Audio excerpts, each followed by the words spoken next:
Level 1. Alcohol is in almost every celebration you attend. But when did humans first discover its effects? The answer isn't what most people expect at all. It didn't start with humans making a choice. It started completely by accident, millions of years ago, long before farming, before cities, before writing existed. Nature itself brewed the very first alcoholic drink, and our ancestors simply couldn't resist tasting it. This one discovery would eventually reshape entire civilizations. Here's the wild, true story of alcohol's origin. Around 40 million years ago, fruit-eating primates faced a strange new problem. Ripe fruit falling to the ground began naturally fermenting in the wild. Wild yeast turned sugary fruit juice into alcohol, without any human help. Animals that could smell and digest this alcohol found extra hidden calories. Scientists call this the drunken monkey hypothesis of human evolution. Our primate ancestors evolved a special gene to break down alcohol efficiently. Level 2. This genetic mutation happened around 10 million years before humans even existed.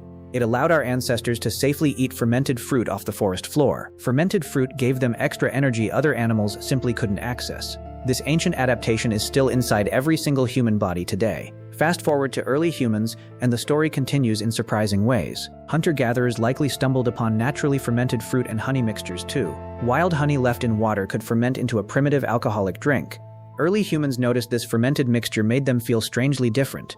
This mysterious feeling was humanity's very first encounter with intoxication. For thousands of years, this remained a rare and accidental discovery. There was no brewing, no recipe, only lucky natural fermentation. Everything changed when humans began settling down and farming crops. Settling in one place meant humans could finally store surplus grain. And stored grain, if left wet, does something rather remarkable indeed. Level 3. Around 12,000 BCE, some of the earliest farming communities appeared in the Middle East.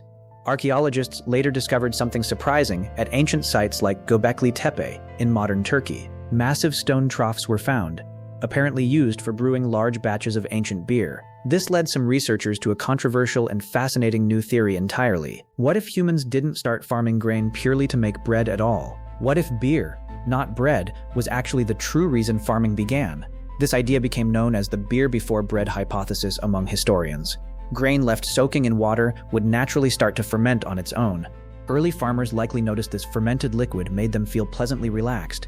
Communities may have gathered specifically to drink this early form of beer together. Shared drinking rituals could have helped strengthen bonds between early human communities. This social bonding may have been just as valuable as food itself. Whether or not beer truly caused farming, one thing became absolutely certain.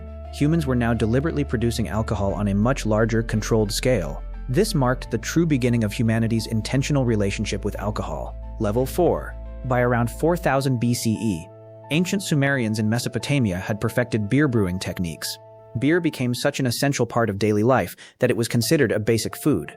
Sumerian workers were often paid their wages directly in rations of beer. The Sumerians even worshipped a goddess named Ninkasi, dedicated entirely to beer. A famous hymn to Ninkasi actually doubled as an ancient beer recipe. This hymn is considered one of the oldest known recipes in human history. Sumerian beer was thick, unfiltered, and often drunk through long reed straws. This helped avoid the floating grain husks left behind in the mixture. Beer wasn't just a drink, it was deeply woven into Sumerian religion and culture. The famous Code of Hammurabi even included strict laws regulating beer quality. Tavern owners who cheated customers with watered-down beer faced serious punishment. Mesopotamian society clearly understood just how central alcohol had become to daily life. Wine also existed in this region, though it remained far rarer than beer. Grapes didn't grow as easily in Mesopotamia's hot, dry climate conditions, so wine stayed a luxury, while beer belonged to absolutely everyone. Level 5. Meanwhile, in ancient Egypt, beer became just as deeply important to everyday life. Egyptian workers building the pyramids were regularly paid in daily rations of beer. This beer provided essential calories, hydration, and nutrients for grueling manual labor. Even children in ancient Egypt drank a weaker, less alcoholic version of beer. Egyptians believed beer was actually a gift given to humanity by the gods. The god Osiris was specifically credited with teaching humans how to brew it. Wine also held major importance, especially among Egypt's wealthy upper classes. Egyptian tombs were often filled with jars of wine for the afterlife journey. Pharaohs were buried alongside wine, believing they would need it after death. Alcohol wasn't just pleasure to the Egyptians, it was sacred and deeply spiritual. By this point, alcohol had already become completely woven into nearly every major ancient civilization across the entire known world, From Mesopotamia to Egypt, brewing and drinking alcohol had become an essential everyday part of human civilization. But the story of alcohol's global spread was still only just getting started at this point in history. Far to the east, an entirely separate civilization was independently discovering fermentation all on its own. Level 6. This civilization would go on to create one of humanity's oldest known alcoholic beverages ever recorded. Around 7000 BCE, in the village of Jiahu in ancient China, something remarkable was happening. Archaeologists later discovered pottery jars containing residue from a fermented drink made of rice, honey, and fruit. This makes Jiahu's beverage one of the earliest known alcoholic drinks discovered anywhere on the entire planet. Ancient Chinese communities continued refining fermentation techniques over many following centuries of careful experimentation and practice. Rice wine eventually became deeply embedded within Chinese religious ceremonies, ancestor worship, and important social rituals. Emperors and nobles used rice wine during elaborate ceremonies meant to honor their ancestors and deities. Alcohol in ancient China wasn't just about pleasure, but about connecting directly with the spiritual world. Bronze vessels specifically designed for drinking wine have been found in numerous ancient Chinese royal tombs. This shows just how deeply important alcohol truly was within ancient Chinese culture and spiritual belief. Meanwhile, completely different alcoholic traditions were independently developing across other regions of the ancient world. Fermentation, it seems, was an idea that ancient humans kept discovering again and again independently. Nearly every early civilization eventually found its own unique path toward alcohol in some form. This suggests something deeply universal about humanity's relationship with fermented, intoxicating beverages throughout history. As trade routes expanded across the ancient world, these separate traditions began slowly influencing each other, and nowhere would this cultural blending become more famous than in one particular ancient civilization. Level 7. That civilization was ancient Greece, where wine became one of the most celebrated substances in their entire culture. The Greeks worshipped Dionysus, an entire god specifically dedicated to wine, celebration, and ecstatic religious ritual. Wine wasn't simply consumed casually in Greece.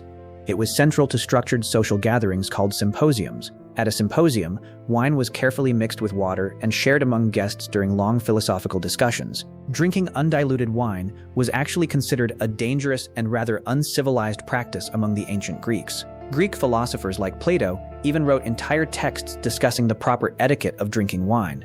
Wine production spread rapidly throughout the Mediterranean as Greek colonies expanded across the wider ancient region. Greek pottery from this era is frequently decorated with detailed scenes depicting wine drinking and celebration. Wine became deeply tied to Greek identity, philosophy, art, religion, and everyday communal social life. But the Greeks were far from the last ancient civilization to fall in love with wine. To the west, a rising new empire was about to take wine culture to an entirely new level. This empire would spread vineyards, taverns, and wine drinking across an enormous portion of the known world. Its name was Rome, and its relationship with alcohol would shape Western culture for centuries afterward. Roman soldiers, senators, and ordinary citizens alike all shared a deep cultural passion for wine. As Rome's empire expanded, so too did humanity's relationship with alcohol across the ancient world. Level 8. Roman soldiers were even given a daily wine ration as part of their standard military rations. Wine was considered essential for morale, hydration, and general soldier health throughout long military campaigns. Taverns became common fixtures throughout Roman cities, towns, and busy roadside trading settlements everywhere. Ordinary Roman citizens gathered at these taverns to drink, socialize, gamble, and exchange local gossip and news. Wealthy Romans, meanwhile, hosted extravagant banquets featuring rare and exceptionally expensive imported wines from distant regions. Roman engineers even developed advanced techniques for storing and transporting wine across their enormous, sprawling empire. Clay amphorae filled with wine have been discovered in shipwrecks scattered across the entire Mediterranean Sea.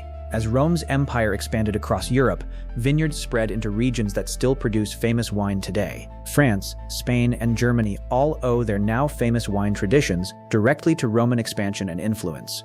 But Rome's relationship with alcohol wasn't without serious controversy and growing social concern among its citizens. Roman writers frequently complained about excessive public drunkenness among certain segments of Roman society. Some emperors even attempted to pass laws specifically restricting or regulating excessive alcohol consumption. Despite these repeated efforts, alcohol remained deeply and permanently embedded within Roman daily life. When the Roman Empire eventually collapsed, its winemaking traditions astonishingly managed to survive and continue on.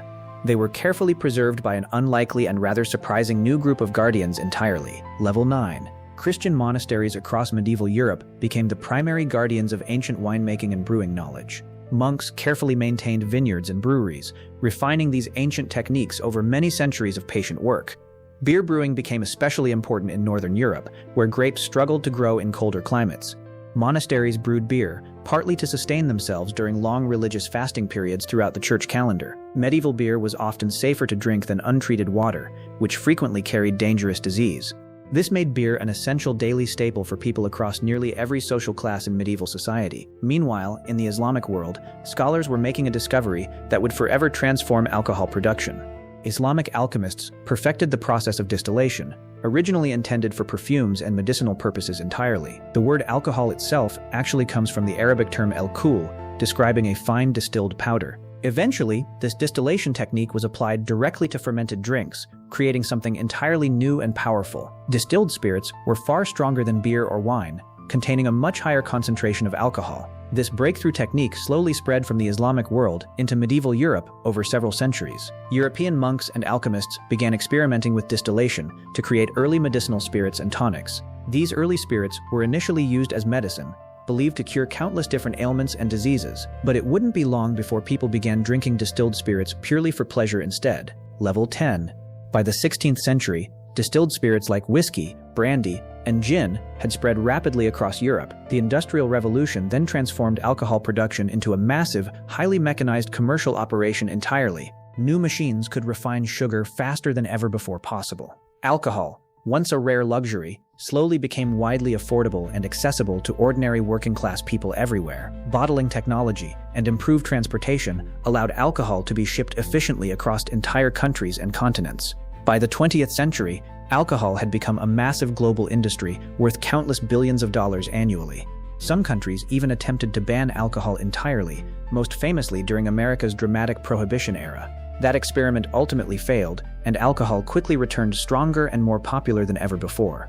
Today, alcohol remains deeply embedded in nearly every culture, celebration, and tradition across the entire world. From accidental fermented fruit to precisely engineered modern spirits, the journey has been truly remarkable. Scientists now understand exactly why our ancient ancestors were drawn to alcohol in the very first place. That ancient gene, formed millions of years ago, still shapes how our bodies process alcohol today. The same evolutionary instinct that once helped primates survive now shapes billions of choices every single day. From a single fermenting fruit to a global multi-billion-dollar industry, alcohol's journey is genuinely extraordinary. And now you know exactly how alcohol conquered the entire human world across thousands of years.